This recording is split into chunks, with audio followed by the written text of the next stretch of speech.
Centuries ago, when humans first stepped into the wider galaxy, no one took them seriously.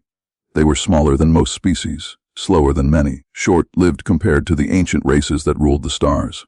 At first contact meetings, aliens often spoke over humans, not to them. Human ships were weak. Their weapons were outdated. Their technology looked messy and unfinished.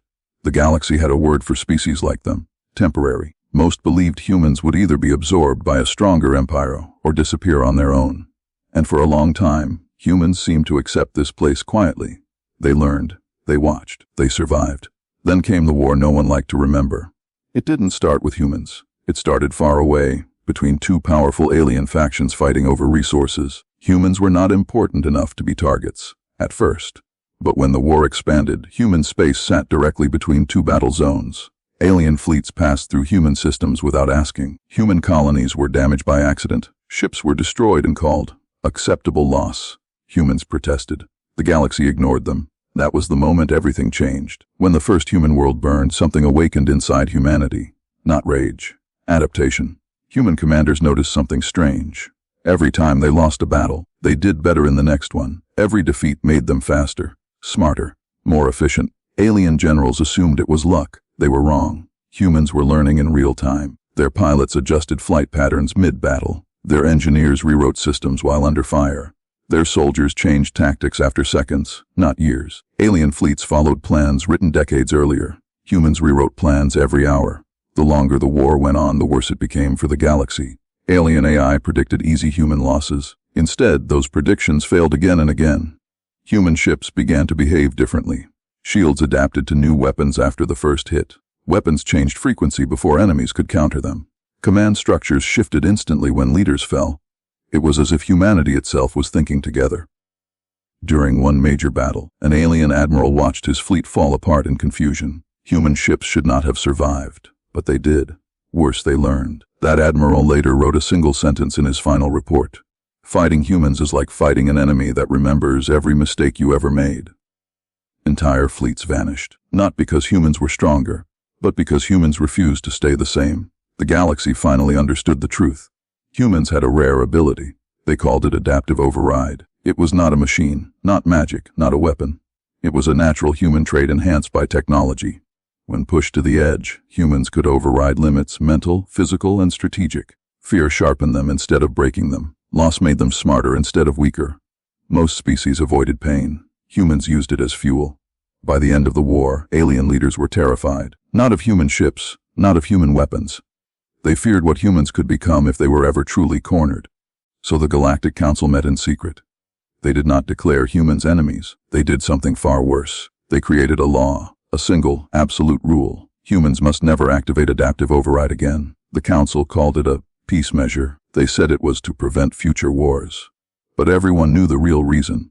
If humans ever stopped holding back, no one could predict the outcome. The punishment for breaking the rule was severe: total isolation, military response, erasure from galactic records.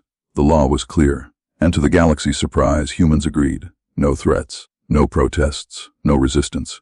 Human leaders stood before the council and accepted the ban. They limited their technology. They locked away systems. They rewrote their own code. Some aliens were confused. Why would a species give up its greatest advantage? Humans gave a simple answer. They were tired of war. They wanted peace.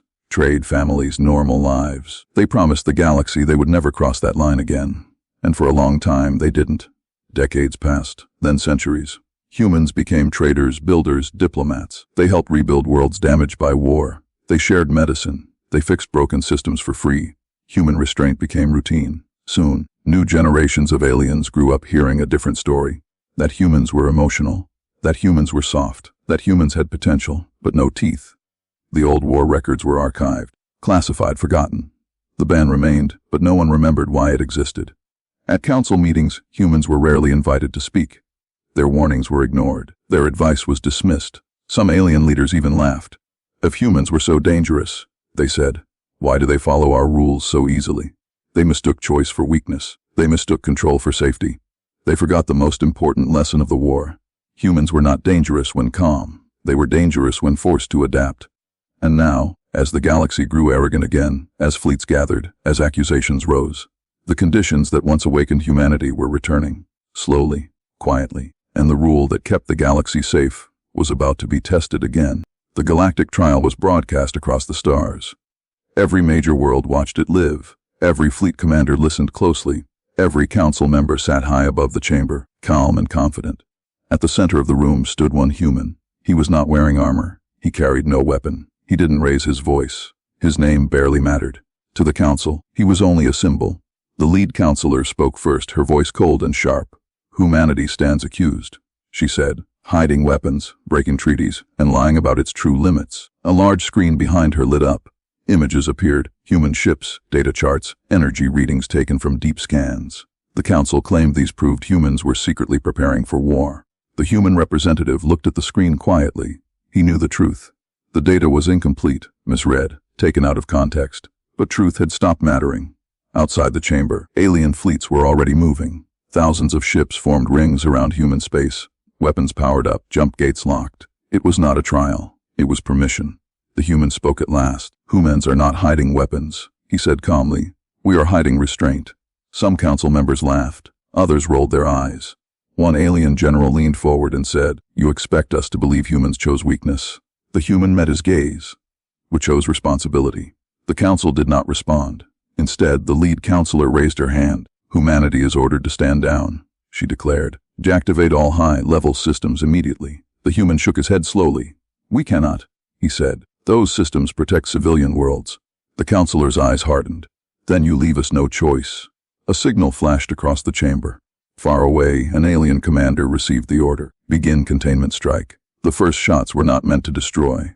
They were warnings. Energy blasts hit the edges of human territory. Defense stations flared and held barely. Human commanders across dozens of systems froze. They all knew the same truth. If they fought normally, they would lose. If they broke the rule, the galaxy would burn. Back in the council chamber, the human closed his eyes. He remembered the ban, the promise, the centuries of holding back. He opened his eyes again. "Stop the attack," he said. The council ignored him. A second wave of strikes hit harder. Civilian satellites failed. Trade stations went dark. Emergency signals filled the human network. That was when the human made his choice. He reached up and removed a small device from his neck. To the council, it looked harmless. To humans, it was a lock. He spoke one sentence. Adaptive override authorized. Nothing exploded. Nothing dramatic happened. For half a second, the galaxy saw nothing at all. Then everything changed. Across human space, systems woke up. Human ships stopped reacting and started predicting. Defense grids shifted shape mid-attack. Shields changed frequency before alien weapons could adjust. Human pilots felt it first. Their thoughts felt sharper, clearer, connected. Information flowed without delay. Fleet movements, enemy patterns, possible futures. Human commanders no longer gave orders. They understood. Alien commanders noticed the difference almost immediately. Their attack plans failed. Their simulations broke. Weapons that should have worked didn't. One alien captain shouted at his crew, "Why are they countering before we fire?" No one had an answer. Human technology was evolving live. Software rewrote itself under pressure. Ships shared data instantly, without delay or confusion. Battle damage became lessons, not losses. A human cruiser took a direct hit and adjusted its armor before the next one landed. An alien fleet changed formation. Humans predicted it and moved first. Alien AI systems began returning error messages. For the first time in centuries, alien commanders felt blind. Back in the council chamber, alarms began to sound. Council members stood up, shouting over each other. This wasn't possible. They were limited. They agreed to the ban. The human representative looked up at them. His voice was still calm. "We agreed," he said, "because we believed you would never force us to remember." A counselor shouted, "Turn it off." The human shook his head. "It doesn't work like that." Outside, alien fleets were falling back, not destroyed, but confused and afraid. Humans did not chase them. They didn't need to. The point had been made. Across the galaxy, observers finally understood. The rule was never about controlling humans. It was about protecting everyone else. Adaptive override wasn't a weapon. It was a mirror. It showed the galaxy what happened when humans stopped holding back. When the human finally deactivated the system, silence filled the stars. No cheering, no victory speeches, just fear. The human looked once more at the council. "This was your last warning," he said. "We do not want to rule the galaxy." He turned and walked away. Behind him, the council chamber remained silent. For the first time since the ban was written, the galaxy remembered why it existed. The battle ended without a final strike. That alone shocked the galaxy. Just as suddenly as it had begun, the human ability shut down. Adaptive override went silent across human space. Ships stopped changing, systems stopped rewriting themselves. The impossible speed slowed back to normal. Alien fleets, still intact but shaken, froze in place. They waited for the final blow. It never came. The human representative stood alone in the council chamber again. The same place, the same seats. But everything felt different now. He looked tired, not from fear, not from anger, from responsibility. The council waited for him to speak. No one interrupted. No one dared. We could have continued. The human said quietly.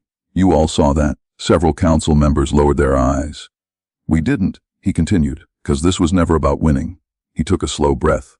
Humans do not seek domination. We never have. The galaxy listened. When we first learned about adaptive override, he said, we were proud. We thought it made us special. Some council members shifted uncomfortably, but then we saw what happened when we were pushed too far. The human raised his hand, and the chamber screens changed. Old footage appeared. Human cities damaged, fleets burning, civilian evacuation ships destroyed during the ancient war. We didn't fear losing, he said. We feared what we became when survival was the only rule left. He looked directly at the council. That is why the ban existed. Not because the galaxy demanded it, because humans did. We chose limits, he said, because we understood ourselves. Silence filled the chamber. Outside, alien commanders waited for orders that did not come. The lead counselor finally spoke, her voice lower than before. You could have destroyed us, she said. The human nodded. Yes, why didn't you? She asked. The human answered without hesitation. Because once that line is crossed, it cannot be uncrossed. He stepped back. Today was not a threat. It was a reminder. The council requested a private session immediately. For the first time in centuries, humans were asked, not ordered, to wait. Hours passed.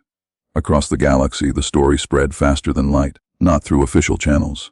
Through whispers. Through frightened fleet logs. Through broken prediction reports. Through soldiers admitting they had never felt so helpless. Humans had not won by force. They had won by stopping. When the council returned, their decision was unanimous. All fleets were ordered to withdraw from human space. All accusations were erased from public record. Official apologies followed. But the most important change came last. The old law, the ban on adaptive override, was removed. In its place, a new law was written. Short, clear, unmistakable. Never force humans to stop holding back. The council announced it as a safety directive. Not a punishment, not a threat. A warning. Human leaders accepted the decision quietly. They did not celebrate. They returned home. Life across human worlds slowly returned to normal. Ships docked, trade resumed, families reunited. But something had changed forever. Alien diplomats now spoke more carefully. Fleet commanders hesitated before aggressive moves. Councils reviewed old assumptions. The galaxy began to restudy humanity. Not their weapons, not their ships, their restraint. Historians reopened sealed archives. Students learned a new lesson. Humans were not dangerous because they had power. They were dangerous because they understood when not to use it. An alien scholar summarized it best. Other species chase strength. Humans fear what strength can turn them into. Years later, a young alien asked a human trader a simple question. Why did you stop? The human smiled gently. Because surviving is easy, he said. Living with what you've done is harder. The story of the trial became legend. Not as a battle, but as a moment when the galaxy stood on the edge and stepped back. Humans returned to being underestimated, and that was fine. Because now the galaxy remembered. Push humans too far, and they adapt. Force them to stop holding back, and you may not like what survives.